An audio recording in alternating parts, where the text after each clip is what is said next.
যারা ভাবছেন সেমি কমপ্লেক্সের মধ্যে একটি 1 BHK নেবেন তাদের জন্য আজকে আমি এই ফ্ল্যাটটি ইন্ট্রোডিউস করছি 620 স্কোয়ার ফিটের 1 BHK, যেটি আপনি পাবেন গ্রাউন্ড ফ্লোরে, সাউথ এবং ওয়েস্ট ফেসিং। আমি মেন এন্ট্রেন্স থেকে এগোচ্ছি আপনার ফ্ল্যাটের দিকে। সামনে আমি আপনাকে দেখাচ্ছি এটি আপনার লিভিং কাম ডাইনিং এরিয়া। একদিকে আপনার টয়লেট এবং তার পাশে আপনার কিচেন, তার ঠিক পাশেই হচ্ছে আপনার মাস্টার বেডরুম। আমি এখান থেকে এগোচ্ছি আপনার বেডরুমের দিকে। 9.5 ফিটের সিলিং হাইট এবং সুন্দর করে দেখুন টাইলস দিয়ে কভার করা রয়েছে। এই বেডরুমের সাথে আপনাকে একটি বড় সাইজের উইন্ডো প্রোভাইড করেছে। এখান থেকে আমি এগোচ্ছি আপনার ব্যালকনির দিকে। ব্যালকনিটি দেখুন পুরো গ্রিল দিয়ে কভার করা রয়েছে, যথেষ্ট স্পেসিয়াস আপনার ব্যালকনিটি এবং এর সাথে আপনাকে ইনলেট আউটলেট পয়েন্ট করে দিয়েছে। আপনি প্রয়োজন অনুযায়ী এই জায়গাটি ব্যবহার করতে পারবেন। যেহেতু ফ্ল্যাটটি আপনার গ্রাউন্ড ফ্লোরে, সেক্ষেত্রে দেখুন টাওয়ারগুলোর মধ্যে যথেষ্ট পরিমাণে ডিস্টেন্স রয়েছে।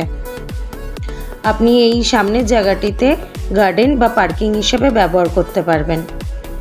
বেডরুম হয়ে আমি এগোচ্ছি আপনার লিভিং কাম ডাইনিং এরিয়াতে।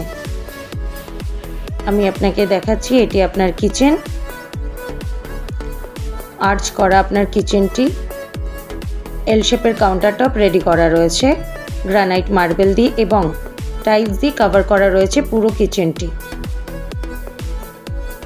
একটি বড় সাইজের উইন্ডো রয়েছে, সামনে থেকে আপনি এরকম একটি ভিউ পাবেন রান্না করতে গিয়ে। এখনও পর্যন্ত ফিটিংস কমপ্লিট করে দেয়নি, যেহেতু এটি আনসোল্ড প্রপার্টি। আপনি যখন রেজিস্ট্রি করবেন সেই সময় আপনাকে ডেভেলপার সমস্ত ফিটিংস কমপ্লিট করে দেবেন। এখান থেকে আমি আপনাকে দেখাচ্ছি আপনার লিভিং কাম ডাইনিং এরিয়াটি। যথেষ্ট বড় সাইজের কিন্তু আপনার লিভিং কাম ডাইনিং এরিয়া। আপনি প্রয়োজন অনুযায়ী এই জায়গাটা আপনার ডেকোরেট করে নিতে পারবেন। সামনে একটি ওয়ার্ড্রপ পয়েন্ট রয়েছে, আপনি চাইলে এই জায়গাটা ওয়ার্ড্রপও করতে পারেন। এর ঠিক পাশেই রয়েছে আপনার ইনলেট আউটলেট পয়েন্ট, এটা আপনার ওয়াশ বেসিনের জন্য। এবং এখান থেকে আমি এগোচ্ছি আপনার কমন টয়লেটের দিকে। টাইলস দিয়ে পুরো কভার করা রয়েছে, ইনলেট আউটলেট পয়েন্ট করে দিয়েছে। এতক্ষণ আমি ইন্ট্রোডিউস করলাম সেমি কমপ্লেক্সের মধ্যে এই 1 BHKটি, যেটি রয়েছে আপনার বাগুইআটি এরিয়াতে near 30C bus stand. If you interested please contact us. Thank you for watching.